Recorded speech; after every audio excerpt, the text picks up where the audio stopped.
Bonjour à toutes et tous, merci de nous rejoindre pour cette conférence. J'ai le grand plaisir d'être avec Roxane Varza qui dirige Station F. On va échanger pendant 45 minutes environ. Je m'appelle Nicolas Froissart, je suis un des dirigeants du groupe SOS qui a le grand plaisir d'être associé à cette belle aventure qui est Hachette depuis le début. Donc un grand salut aux équipes du secteur culture, à Claire Andriès qui dirige ce secteur et l'ensemble des équipes du groupe SOS qui sont impliqués avec nos associés et nos partenaires dans ce lieu magique avec cet événement fabuleux qui nous réunit aujourd'hui. Merci Cédric et à tes équipes évidemment pour tout ça. Le groupe SOS c'est un acteur non lucratif, un des principaux en France et au-delà, qui innove pour l'intérêt général. On a 650 établissements aujourd'hui, on invente l'hôpital de demain, la crèche de demain, la maison de retraite de demain, des équipements culturels. Et on se considère un peu finalement comme des startups, 650 startups, mais dédiées à l'innovation sociale et environnementale. On n'hésite pas à utiliser aussi le numérique, la tech, par exemple Reconnect qui numérise les papiers d'identité des personnes sans domicile ou des demandeurs d'asile, ce qui leur permet, quand ils les perdent, et ça arrive malheureusement souvent aux travailleurs sociaux, de les réinscrire dans leurs droits beaucoup plus vite et beaucoup plus facilement. Ou Active, par exemple, qui est une association qui développe des plateformes pour mettre en relation des associations locales avec des personnes qui veulent à un moment donné s'engager et faire du bénévolat. C'est un grand plaisir d'être avec toi, Roxane, pour cet événement. Peut-être, je pense qu'il y a beaucoup de gens ici qui te connaissent, mais c'est intéressant peut-être que tu rappelles rapidement ton parcours et comment tu es arrivé il y a 6 ans et demi, tu me disais à peu près, c'est ça, à diriger le plus grand campus de start-up au monde. Super, merci. Bonjour à tous et bravo l'équipe H7, c'est formidable ce que vous avez fait aujourd'hui. Donc oui, mon parcours, par où il faut que je commence. Du coup, moi je suis américaine, naturalisée française, je dis à tout le monde. Oui, j'ai voté. Moi je suis arrivée en France maintenant il y a 13 ans, c'était pour faire un master. J'avais entendu tous les clichés possibles sur la France, les 35 heures, les grèves, les manifs, tous les Américains Facebook et Twitter à l'époque qui me disaient no way, on n'ira jamais en France. Moi, je voulais voir la réalité. Je suis arrivée ici, j'ai découvert un écosystème incroyable où il avait tout à créer. Donc pour moi, c'était genre terrain de possibilités. Et donc, je suis tombée amoureuse de cet écosystème et je suis passée par plein de différents acteurs avant d'arriver à Station F, TechCrunch, Microsoft. J'ai travaillé pour quelques startups à Londres. Et maintenant, oui, 6 ans à Station F, 6 ans et demi à Station F. Même si Station F a fêté ses 5 ans cet été, je suis arrivée même avant le lancement. Comment s'est fait la rencontre avec Station F ? Du coup, avec Xavier, je l'avais rencontré quand j'étais journaliste chez TechCrunch, un événement Microsoft. Il y avait le PDG à l'époque de Microsoft, c'était Steve Ballmer, qui était de passage à Paris. Donc, ils ont invité plein de grands PDG ce jour-là. Et quelqu'un me présente à Xavier, je me disais, il va jamais se rappeler de moi, il va pas être intéressé. Il me dit, ah oui, TechCrunch, je connais, je lis vos articles. Et je suis genre, non, je crois pas quand même. Et en fait, on est resté en contact. De temps en temps, il m'envoyait des petits commentaires sur mes articles. T'as oublié tel acteur, la prochaine fois, tu parles de lui. Et en fait, le jour où il a commencé à réfléchir sur le projet, il m'a envoyé un mail, c'est le fameux mail, où il m'a demandé si j'avais du mal avec le décalage horaire, mail que je comprenais pas trop au début. Et j'ai compris en fait qu'il avait ce projet. Il cherchait en fait à se renseigner sur les pratiques dans les autres pays pour les espaces start-up. Donc, j'ai visité des différents lieux pour lui. Et après quelques échanges, il m'a demandé si le projet m'intéressait. Et c'est comme ça qu'il m'a proposé le job. Voilà. Tu étais encore aux États-Unis ou tu étais déjà arrivé en France à ce moment-là ? J'étais déjà en France, mais quand j'ai reçu le mail, j'étais en train de voir ma famille aux US. Et donc, j'ai commencé par visiter un peu les espaces phares de la Silicon Valley. Et après, quelques espaces dans d'autres pays. Et c'est comme ça qu'on a démarré Station F. Et peut-être pourquoi, dans ton parcours, le digital, la tech, je crois que tu as fait plein de choses, mais littéraire au départ. Comment ça s'est fait ?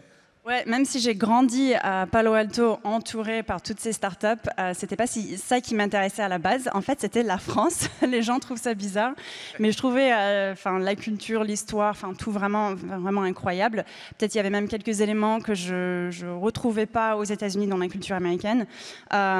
Et donc, j'étais fascinée par la France. Et un de mes premiers jobs, mais c'était plutôt par mon intérêt pour la France que je suis arrivée dans ce poste, c'était chez Business France. Et c'était là où il fallait convaincre les boîtes américaines, notamment des startups de la Silicon Valley, là où on était basé, pour investir en France. Et c'était comme ça que j'ai découvert les entrepreneurs, les start-upers, que j'ai trouvé passionnants, brillants, et super optimistes. Et j'ai dit, il faut que je sois entourée par ces personnes. Et c'est comme ça que je suis arrivée dans le digital. Tu es recrutée, donc tu es recrutée directement directrice, même si le lieu n'existe pas encore. Il s'agit d'affiner, on imagine bien le travail que ça peut amener de préparer l'ouverture d'un lieu comme celui-là. On parle beaucoup pendant cet événement aujourd'hui de création d'entreprise, de développement. Sans doute que beaucoup de personnes qui sont là sont face à leur premier recrutement, premier business plan. Quels sont un peu tes souvenirs de cette période-là? Qu'est-ce qui s'est bien passé? Qu'est-ce qui s'est peut-être moins bien passé sur ce début d'aventure qui doit être un souvenir assez extraordinaire, j'imagine?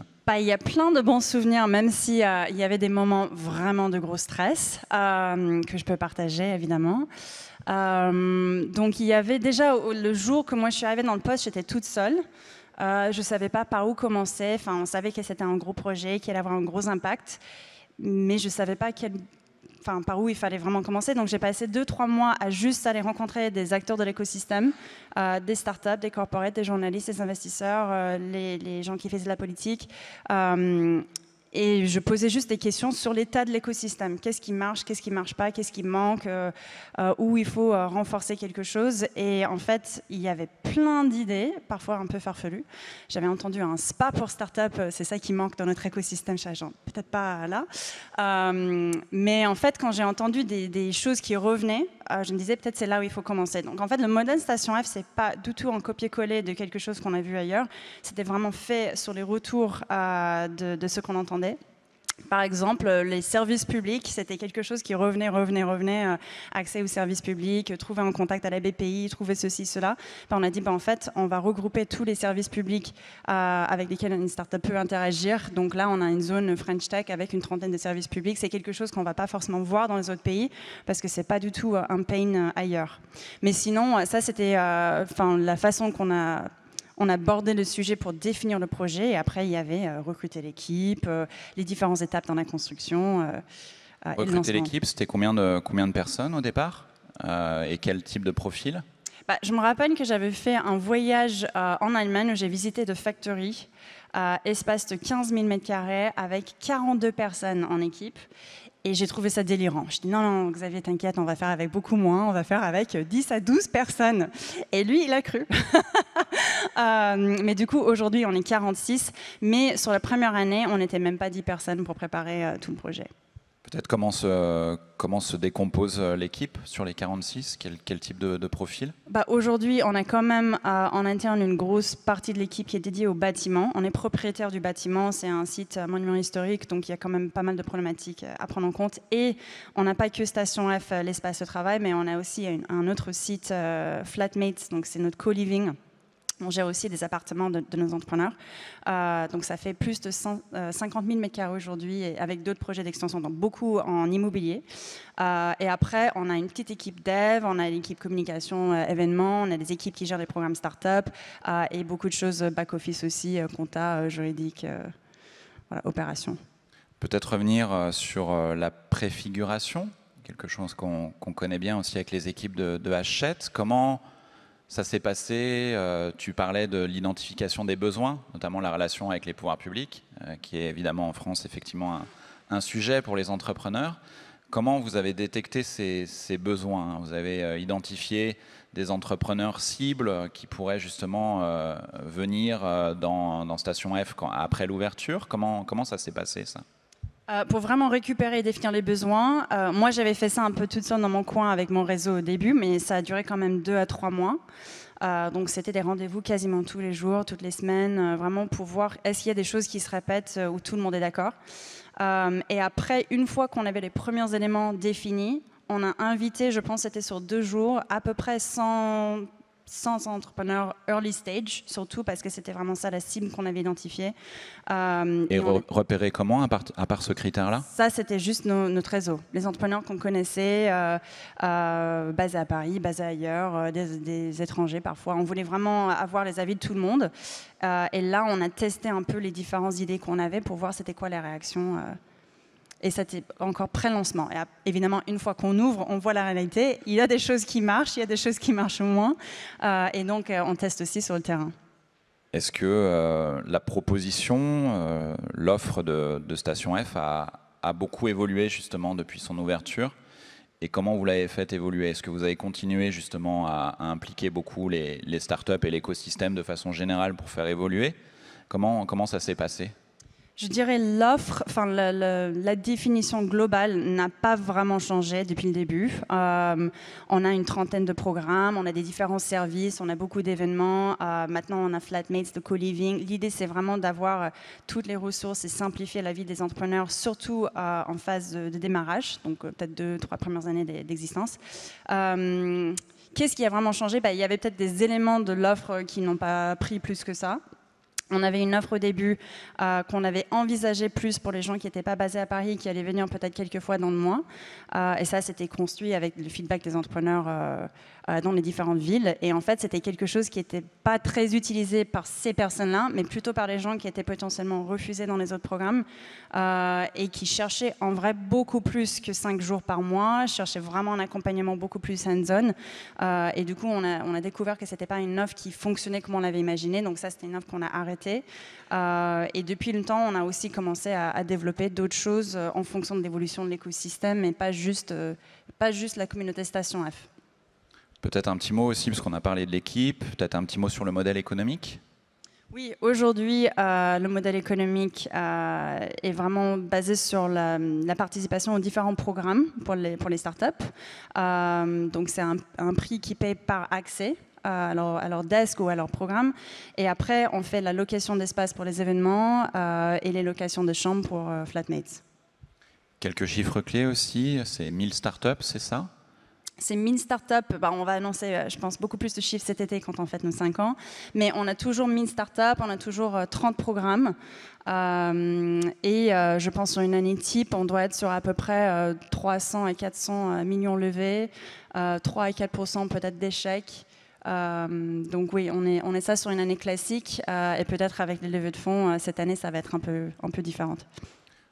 On n'en avait pas forcément parlé, mais si tu l'as en tête, est-ce qu'il y a quelques exemples, 2 ou 3 exemples de startups qui t'ont marqué parmi celles? Ouais, c'est pas une question facile, mais s'il y a quelque chose qui te vient en tête, sinon tu peux aussi on peut te laisser quelques minutes et continuer l'interview, mais s'il y a des choses. Non, c'est plutôt, il faut m'arrêter parce que je peux raconter ma liste pendant des heures. C'est un peu comme parler de ses enfants, je pense. Non, il y a beaucoup d'histoires que j'ai adorées. C'est impossible pour moi de ne pas citer Recast AI, qui était quand même un peu la première success story sortie de Station F. Donc, startup de chatbot rachetée par SAP 6 mois après son intégration à Station F et 6 mois après le lancement de Station F, fondée par une femme de moins de 30 ans. Ouais, c'était. Et du coup, le produit, c'était pas juste un acqui-hire, mais c'était aussi quelque chose qui était intégré dans tous les produits SAP. Incroyable histoire. Mais sinon, aujourd'hui, je pense qu'on commence à voir aussi des succès qui sont très visibles et très connus. On a annoncé la première licorne sortie de Station F, Hugging Face, il y a une semaine, même pas, financée par Sequoia, Coatue, enfin des jolis fonds. On a aussi Luco dans les assurances qui a racheté une autre start-up de Station F, Uncle, qui avait fait une super levée de fonds de 50 millions quelques mois avant. Donc ouais, on commence à avoir vraiment des belles histoires. Et puis c'est pas que les levées de fonds et les rachats qui m'intéressent. Moi, j'adore aussi vraiment les histoires perso ou les projets parfois, même si c'est pas forcément VC backable à chaque fois. On a par exemple une start-up fondée par 2 femmes, pas pendues, ils font des œufs véganes. Et en fait, le prototype a été créé dans un appart à Flatmates. Et aujourd'hui, on retrouve le produit dans les différents restos dans Paris. Et fondé par 2 femmes aussi, c'est assez exceptionnel, 2 biologistes. Donc, je trouve ça vraiment incroyable. Quels sont les critères aujourd'hui? Tu en parlais un peu au début de Station F. Est-ce que ce sont les mêmes? Qui peut avoir la chance de rejoindre l'écosystème? En fait, c'est chaque programme qui va faire sa propre sélection. L'équipe Station F gère 3 programmes en propre. Donc le Founders, le Fighters et Femtech. Depuis l'année dernière, on a lancé un programme dédié aux solutions de santé féminine. Sinon, tous les autres programmes, c'est globalement les mêmes choses qu'ils vont regarder à chaque fois, mais après, ils vont avoir des spécificités pour le secteur en question. C'est est-ce qu'il y a une équipe à temps plein, un prototype, est-ce que la partie tech est en interne ou en externe, où ils en sont dans leur développement, est-ce qu'il y a une première traction, proof of concept. Et après, souvent, ils vont regarder l'expertise dans le domaine dans lequel ils sont. Est-ce que, on sait avec Hachette, on a aussi d'autres incubateurs comme Creatis au sein du groupe SOS que la vie de dirigeants et dirigeantes de ce type de lieu, c'est être un peu partout en même temps. Est-ce que tu arrives quand même du coup à avoir le temps de passer du temps justement avec ces entrepreneureux? Est-ce que tu t'organises justement aussi pour rester connecté avec leur quotidien? Parce qu'on sent aussi dans ton parcours et dans la façon dont tu en parles que tu es aussi passionné par ces histoires d'entrepreneuriat. Comment tu fais? Est-ce que tu arrives à pas te faire déborder par ton quotidien? C'est quoi déjà ton quotidien aujourd'hui? Et est-ce que tu arrives à t'organiser pour passer du temps de façon plus ou moins structurée, mais en tout cas passer du temps avec toutes ces personnes qui font vivre le lieu? En fait, je crée vraiment du temps pour voir les entrepreneurs, voir les partenaires. C'est ça, en fait, qui me donne de l'énergie et la raison pour laquelle je suis là. Mais sinon, une journée type... je pense que, en fait, tous les jours, j'ai forcément quelque chose en lien avec la communauté Station F, un événement, rencontre de quelques entrepreneurs, rencontre des personnes qui sont de passage, qui veulent découvrir. Hier, c'était une délégation japonaise. La semaine dernière, c'était le roi de Suède. Parfois, ça change. Sinon, on a souvent des différentes problématiques qui peuvent tomber un peu de dernière minute. Ça peut être lié au bâtiment, ça peut être lié à un programme, ça peut être lié à quelque chose qu'on est en train de lancer. Donc, il y a souvent un peu de fire, de calmer un peu les problèmes. Et puis, il y a souvent des sujets aussi en lien avec l'équipe. On est 46, on est nombreux. On fait beaucoup de choses. On a plein de différents métiers. Donc, il y a souvent aussi des choses en lien avec la gestion d'équipe. Sur ton management, comment tu organises les choses? Est-ce que c'est très horizontal? Comment tu vois ça? Parce que c'est évidemment... important. En fait, j'essaie d'être le plus horizontal possible, je pense, mais c'est évidemment pas possible d'avoir 46 personnes en direct. Donc, il y a quelques années, surtout après le lancement, on a commencé à mettre quelques managers dans l'équipe. Aujourd'hui, je considère qu'on est encore hyper flat pour la taille de l'équipe qu'on a. Donc, en gros, on a cette équipe, le nombre de reports idéal de ce que j'ai compris, et on essaye de garder très flat l'organisation Station F. Qu'est-ce que tu attends des salariés pour le coup de Station F? Est-ce qu'il y a un profil type, ou en tout cas, quelles sont tes attentes? Il y a des profils évidemment très différents. Est-ce qu'on va parler dans quelques instants des perspectives et peut-être aussi par rapport au secteur, la diversité ou l'absence de diversité parfois dans ce secteur des startups? Est-ce que tu as réussi à construire une équipe, je ne sais pas si c'est paritaire, mais en tout cas avec une mixité importante, une diversité importante? On est plus que paritaire. Donc, on a beaucoup de femmes dans l'équipe. Et Xavier, il adore dire ça partout. C'est pas tout fait exprès. Je pense que c'était juste les personnes qu'on a trouvées qui matchaient un peu avec la culture, avec la vision. On est une équipe assez jeune. Je pense que je dois faire partie des plus âgés dans l'équipe maintenant. Et on a beaucoup de nationalités, de parcours très différents, vu qu'on a aussi beaucoup de métiers très différents. Je disais tout à l'heure qu'on avait des gens qui géraient le bâtiment. Ça, c'est un métier qui est très différent des profils très techniques parfois. Sinon, je pense que tout le monde est vraiment là parce qu'ils sont passionnés par les startups et surtout les startups early stage. C'est vraiment ça qui nous drive. Et après, quand moi je passe les entretiens, je regarde jamais le CV. Je n'ai jamais regardé le CV parce que je suis incapable de reconnaître les écoles, de savoir si c'est une bonne école, pas une mauvaise école. Il y a quelques noms évidemment que je connais, mais pas la totalité. Donc moi, c'est vraiment dans les entretiens, on commence d'abord par si demain tu commences le poste, voici les tâches, comment tu abordes ces tâches, comment tu abordes ces projets. Et ça a toujours été la façon qu'on recrutait à Station F et ça a plutôt bien fonctionné. Est-ce que tu as dans l'équipe d'ailleurs des gens qui étaient entrepreneurs, qui ont entrepris et qui maintenant travaillent Ouais, dans on a même l'accompagnement? des personnes qui ont parfois des activités, et j'encourage de garder des activités en parallèle de Station F. Donc on a eu des personnes qui ont écrit et publié des livres, j'ai eu des entrepreneurs, j'en ai eu beaucoup dans la musique, je sais plus, j'ai des personnes qui sont intéressées par plein de différents sujets. J'ai quelqu'un qui est ancien journaliste, il est où, Grégoire? Voilà, Grégoire, arrivé à 22 ans à Station F. Oui, aujourd'hui c'est un de nos plus jeunes managers aussi. Donc ouais, j'ai vraiment plein de différents parcours. En fait, c'est vraiment qu'est-ce que la personne sait faire, est capable de faire, et est-ce qu'on a cet esprit un peu débrouillard, entrepreneur finalement, pour être dans l'équipe Station F. Sur le secteur, du coup, que tu connais très bien, comment tu vois ça, justement, c'est un sujet sur lequel tu t'es souvent exprimé, sur la place, justement, des femmes. Comment tu vois ça? Est-ce que ça évolue? Est-ce qu'il y a des choses qui ont été faites? Est-ce que c'est suffisant? C'est quoi, aujourd'hui, ton plaidoyer là-dessus?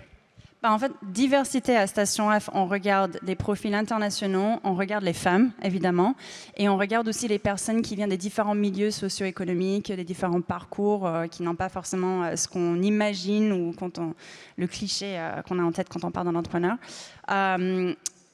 Moi, je suis l'histoire de parité, le sujet de parité dans le milieu tech depuis même bien avant Station F. En 2010, j'ai fondé une association qui a aujourd'hui fusionné avec Sista. Et donc j'ai vu une évolution incroyable par rapport à ce sujet, même si aujourd'hui les femmes sont encore minoritaires. Il y a pas mal de choses qu'on pourrait faire, notamment par rapport aux investissements dans les équipes mixtes et projets portés que par les femmes. Je pense que l'écosystème a énormément évolué parce que quand j'ai commencé la sauce en 2010, il y avait pas énormément de femmes qui voulaient monter une start-up même à l'époque. Il n'y avait pas des femmes qui montaient sur scène dans les conférences. C'était ça, justement, la frustration qui nous a poussé à monter l'assaut. On était allé à le web, pour ceux qui se rappellent de le web, en 2009. Et je me rappelle que la quasi-totalité des speakers étaient des hommes qu'on avait déjà vus dans plein d'autres conférences. Et ça me rendait dingue qu'on n'invite pas des femmes qui étaient aussi crédibles, qui avaient des histoires super intéressantes à connaître. Et aussi à l'époque, quand j'étais journaliste chez TechCrunch, je me disais c'est dommage, je trouve juste pas les femmes pour écrire des histoires. Et donc l'assaut a commencé avec ça, mais avec l'évolution de l'écosystème, évidemment aujourd'hui on parle plus de ça, c'est plus un sujet de se lancer, se créer sa boîte, c'est pas du tout un sujet, je sais pas, monter sur scène, on a des femmes dans toutes les conférences, je pense que les conférences ont fait un super travail sur le sujet, mais c'est encore vraiment le sujet investissement qui est assez pénible. 2% des startups mixtes ou fondées par des femmes reçoivent du financement chaque année. Et là, je sais que Sista a fait signer ce charte, mais du coup, il faut passer de 2 à 25% dans 3 ans. Et j'ai envie de savoir comment les font et ils vont changer les choses.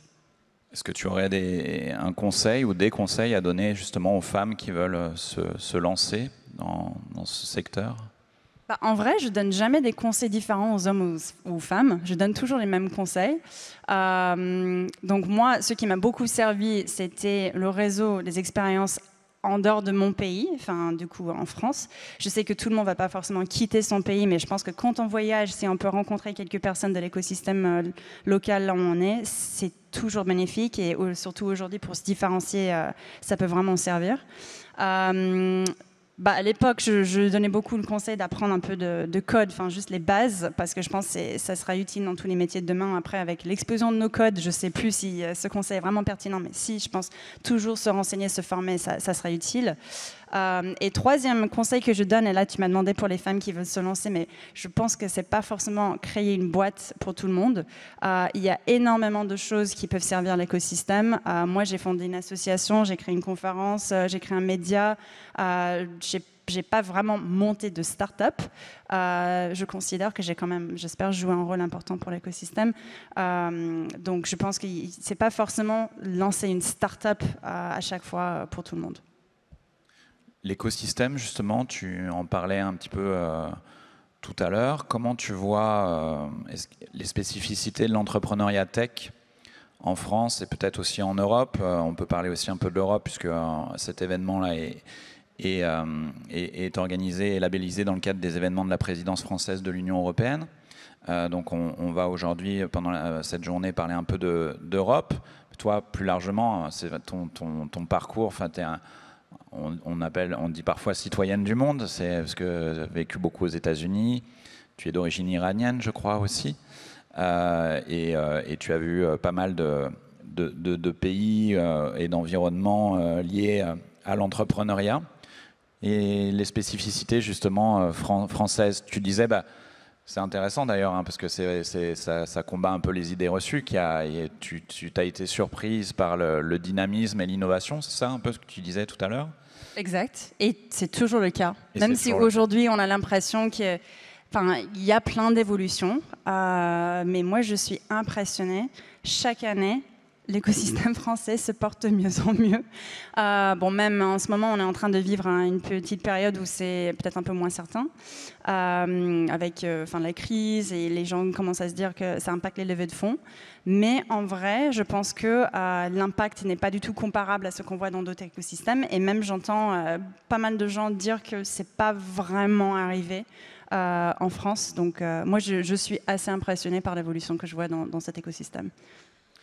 Tu l'évoquais aussi, c'était un peu au début de la promesse, en tout cas de la réflexion sur l'offre de Station F, de réfléchir au lien avec les pouvoirs publics. Est-ce que ça évolue?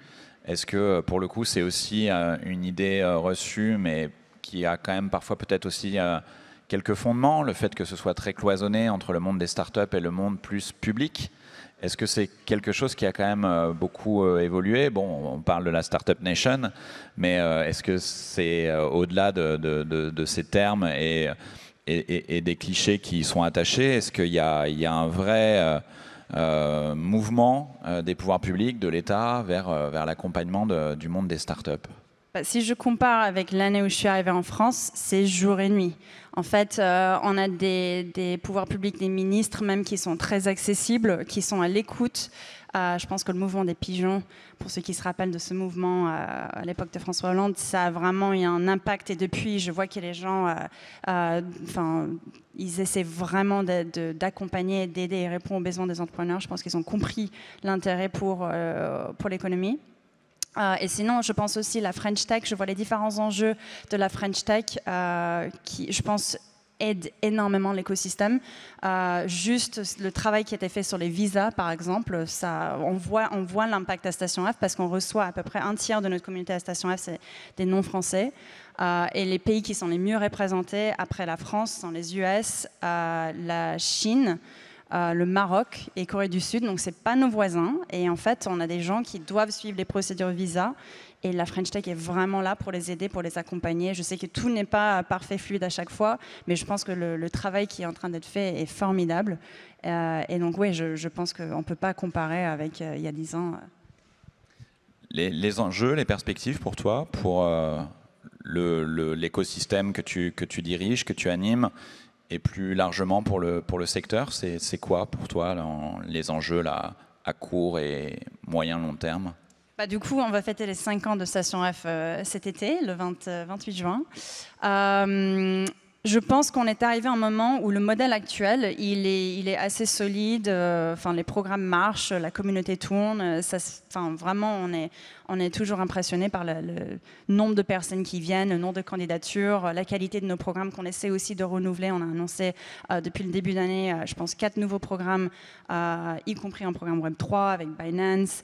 On a un programme aussi avec Hectare, l'école d'agriculture. Donc, on essaye d'aller chercher vraiment des sujets qui sont assez tendances ou les sujets qui sont complètement ignorés par les VC. Par exemple, Femtech, c'était ça la raison pour laquelle on a lancé un programme dédié aux solutions de santé féminine, parce qu'elle confrontait des problèmes qu'on n'aurait jamais imaginés. Toujours un volet tech digital ou parfois Pas que, non. Je pense que c'est de la majorité, mais agriculture, par exemple, on a des choses dans la food tech, on a des choses aussi qui peuvent toucher cosmétiques. Donc, c'est pas que tech, mais on cherche vraiment innovation dans les différents projets qu'on reçoit. Mais sinon, là, je pense que le next step pour Station F, ça va être vraiment sur 3 sujets différents. L'expérience Station F, au départ, c'était vraiment très pensé en présentiel. Et là, évidemment, après le Covid surtout, on est vraiment sur les expériences hybrides. Donc, comment on peut emmener l'expérience Station F sur une expérience pure hybride, ça va être un sujet pour nous. L'international, depuis le premier jour, on a des différents pays qui frappent à la porte, qui disent bah, « nous aussi, on a une gare abandonnée, on a une usine dans un désert, je ne sais pas où ». Et en fait, nous, on ne va jamais recréer Station F comme on a fait à Paris, mais comment on peut interagir avec des écosystèmes clés dans d'autres pays, ça va être vraiment un sujet. Vous l'avez déjà fait un peu? Peut-être de façon on commence là à le faire. Informelle, mais il y a forcément effectivement des personnes... on commence là à avoir des échanges avec quelques écosystèmes clés, parce qu'évidemment, les gens qui ont des espaces similaires à Station F, il y en a plein, mais avec des acteurs crédibles et les moyens derrière, beaucoup moins. Et sinon, troisième sujet, ça va être comment on peut accompagner les startups un peu plus en amont et aussi beaucoup plus longtemps sur l'histoire et pas juste sur le temps qu'ils vont passer vraiment sur le campus dans un programme. Donc, on a lancé l'année dernière Launch, donc c'est un programme pour les startups. Vraiment au moment où quelqu'un a une idée, comment on passe de l'idée à un premier produit, créer la start-up avant d'arriver à Station F. Et là, on est en train de voir aussi pour l'accompagnement après son passage à Station F, pour garder vraiment une relation avec nos bonnes start-up. Top. Tu fais des réponses courtes, efficaces et complètes, c'est rare. Merci. Du coup, moi, j'aurais bientôt épuisé mes questions. On m'avait dit on ne pourrait pas poser des questions avec vous. Mais du coup, on va essayer de le faire quand même, hein, parce que moi j'aime bien, je trouve que c'est sympa d'être dans l'interaction. Donc si je ne me fais pas gronder d'ici 3-4 minutes, je vous passerai le micro. Mais j'avais une question qui évidemment est importante pour moi, pour le groupe SOS, pour Hachette, qui travaille beaucoup ces sujets-là depuis le début, c'est-à-dire la question de l'impact social et environnemental. Moi, je fais aussi partie du bureau du mouvement Impact France. Cette question de l'impact, elle devient évidemment cruciale et personne n'a vraiment le choix. Il faut réellement s'y mettre. Les inégalités galopantes et puis cette question environnementale, le mois de mai est bien parti pour être le plus chaud jamais vu en France, plus tout ce qui se passe un peu partout sur la planète, le rapport du GIEC encore récemment. C'est quoi le message pour les startups où on a aussi plein de choses fabuleuses, mais parfois des choses peut-être aussi un peu aberrantes. Comment on fait aussi pour que cet univers du digital, de la tech, des startups de façon générale, se sentent concernés? Moi, je fais aussi partie de la Convention des entreprises pour le climat, qui se réunit d'ailleurs à partir de ce soir pour une nouvelle session à Lyon pendant 3 jours, avec des 300 chefs d'entreprise qui réfléchissent à la façon, pas seulement de faire de la RSE, mais un des participants dit aussi qu'il faut arrêter avec la RSE à la papa. On sent bien que c'est plus le moment de faire du greenwashing ou du social washing. Donc comment on embarque les startups pour réfléchir aussi sur la façon dont leur activité, leur modèle ne dessert pas ces enjeux, mais au contraire va pouvoir contribuer à un impact au pire neutre et pourquoi pas même positif sur la planète. Super question. Moi, mon rêve, c'est d'avoir les 1000 startups à Station F qui respectent et qui poussent beaucoup plus loin les réflexions sur la diversité et la durabilité. Je considère que les startups qu'on a à Station F, c'est un peu voir dans le futur. Donc, le futur, il faut regarder tout ce qu'on a sur place et dire, en fait, ça va être quoi? Ils vont contribuer à quoi? Ils vont construire quoi?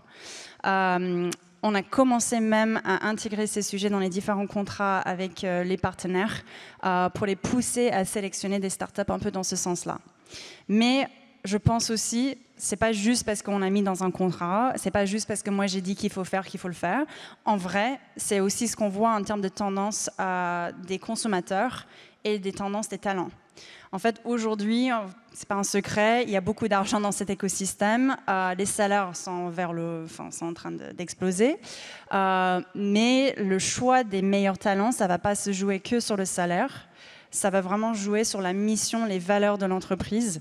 Et là, je pense que les meilleurs talents, ils vont aller là où ils sentent. C'est pas juste un sujet RSE, c'est vraiment l'ADN de la boîte. C'était pensé depuis le début. C'est ce que je vois en fait dans les startups à Station F. On commence à avoir des startups depuis le premier jour, pense à la diversité dans le cap table, pense à la diversité des fondateurs, pense à leur façon de recruter, au message qui fédère. Donc je pense que vraiment, c'est pas parce que on l'a dit ici, c'est vraiment parce que si demain vous voulez créer une licorne, ça va se jouer sur ça, en vrai. Vous n'allez pas pouvoir recruter, vous n'allez pas avoir des clients. Que vous soyez dans le B2C, dans le B2B, je pense que c'est pareil. Donc je pense que tous les entrepreneurs dans la salle, s'ils n'ont pas déjà commencé, vont aller dans ces directions parce que le marché va les pousser. On est d'accord.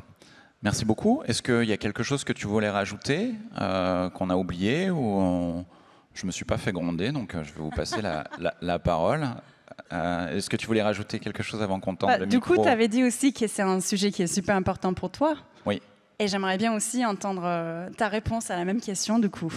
Ça ne va pas être très original, je pense. Enfin, ce que tu as dit, nous, on en est convaincus, que ce soit le groupe SOS, le mouvement Impact France, la Convention des entreprises pour le climat que je citais.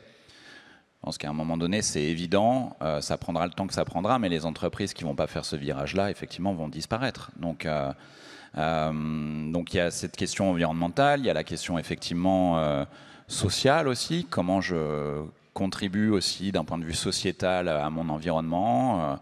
Ça passait beaucoup par les fondations pour les grandes entreprises, mais aujourd'hui, il faut dépasser ce clivage-là et que toute entreprise, start-up, PME, grande entreprise participent réellement. Et puis après, tu as raison, c'est une question de sens aussi pour les salariés, qu'aujourd'hui, ça devient très compliqué. Tu le sais mieux que moi pour les entreprises de recruter des talents. Donc s'il n'y a pas cette question aussi de sens, les plus jeunes, mais ça vaut pour tout le monde. On la traverse en permanence, cette crise.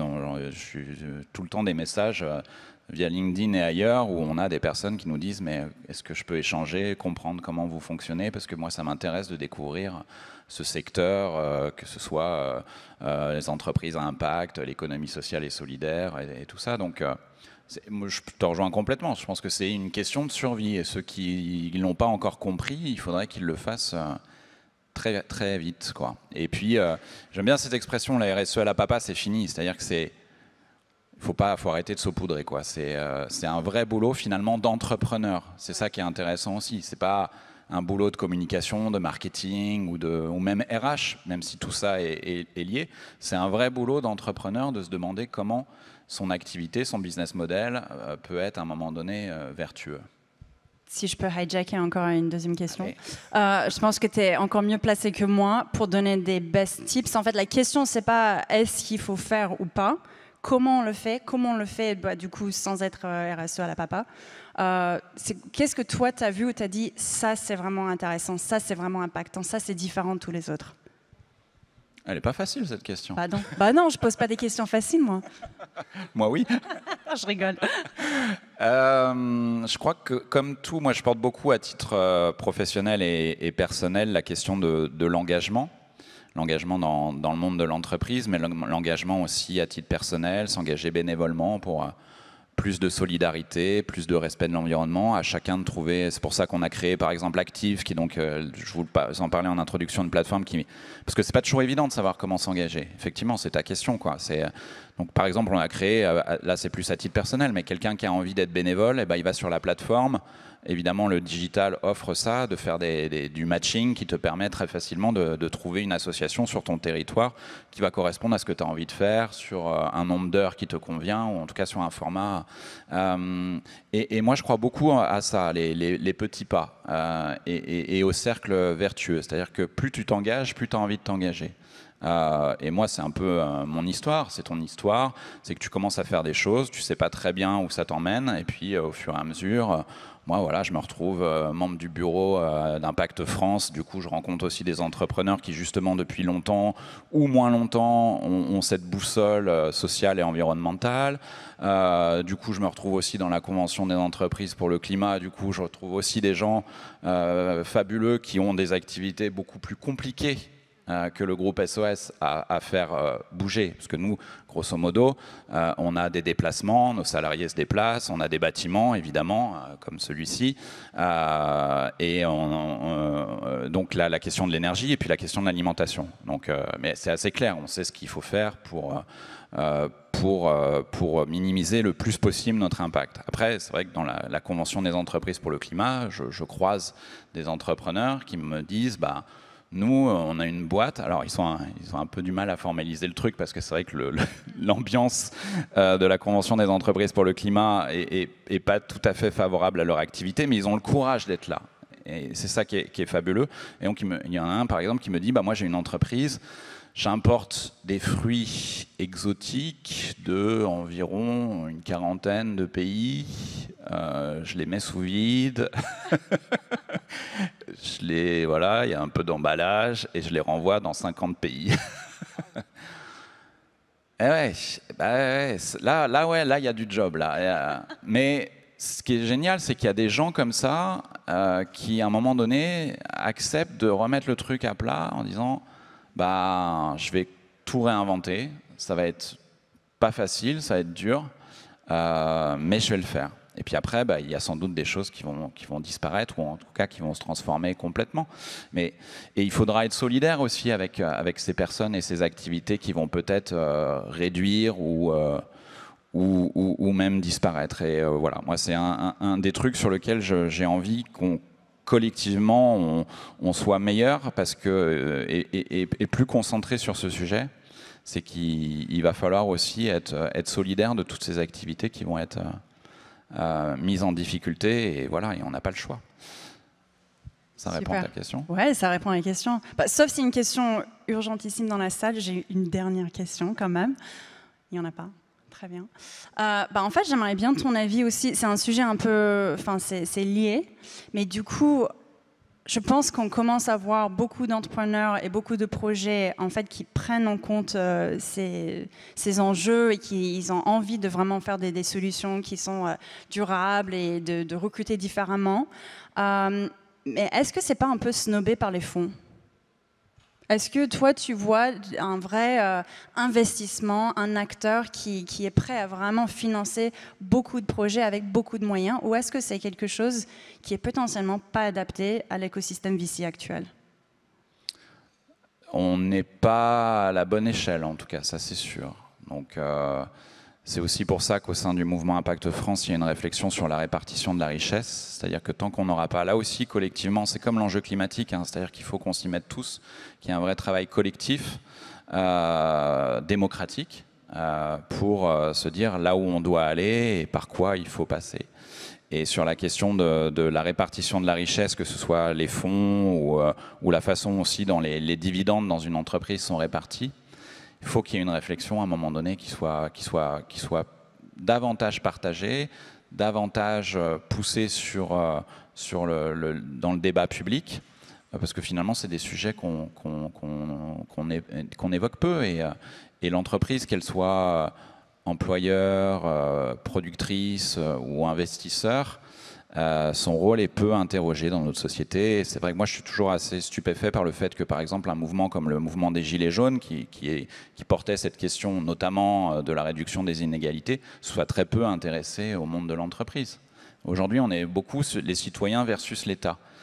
Sauf qu'il y a quand même des acteurs économiques qui soient non lucratifs comme le groupe SOS ou lucratifs, pleinement lucratifs, cotés en bourse, avec une lucrativité limitée, peu importe, mais en tout cas, l'acteur économique est central dans la façon dont notre vie fonctionne au quotidien, notre vie économique. Donc non, c'est pas suffisant. On pourrait en citer plein, mais aujourd'hui, on n'est pas. Je pense que l'idée, c'est surtout qu'on n'est pas à la bonne échelle. On est d'accord. Il ne nous reste pas beaucoup de temps. Je n'aime pas m'engager à un truc et pas le faire. Est-ce qu'il y a une question? Allez.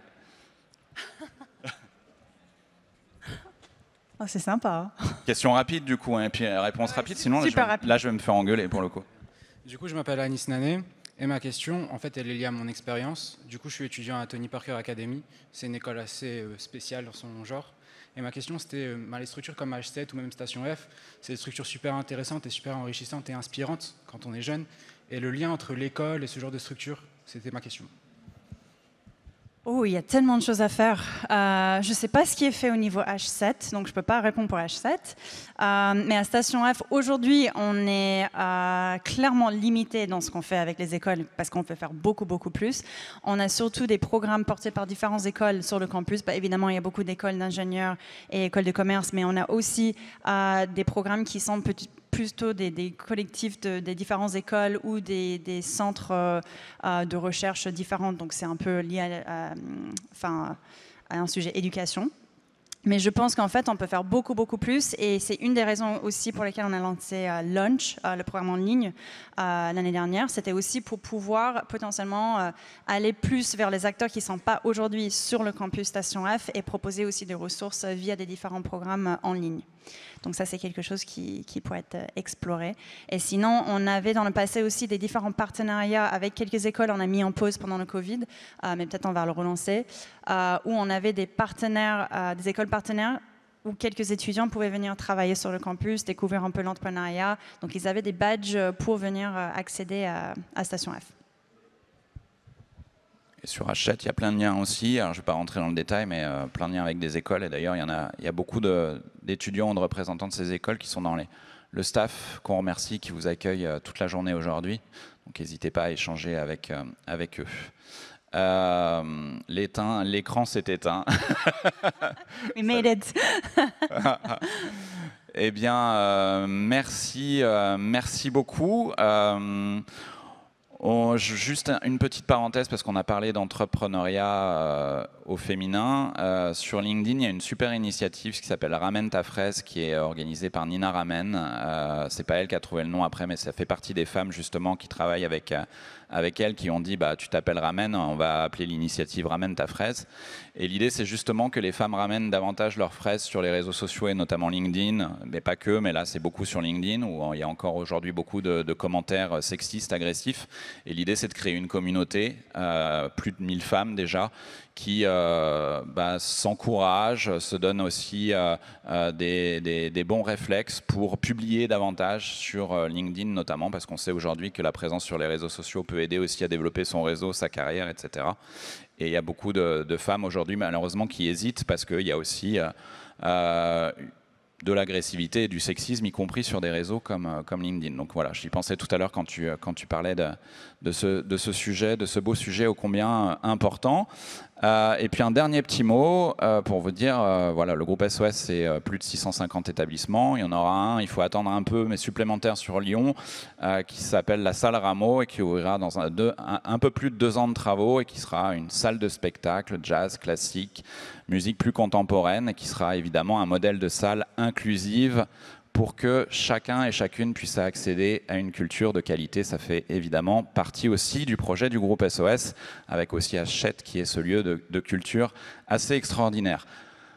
Merci beaucoup, Roxane. Merci à toi. On peut l'applaudir, s'il vous plaît. Merci.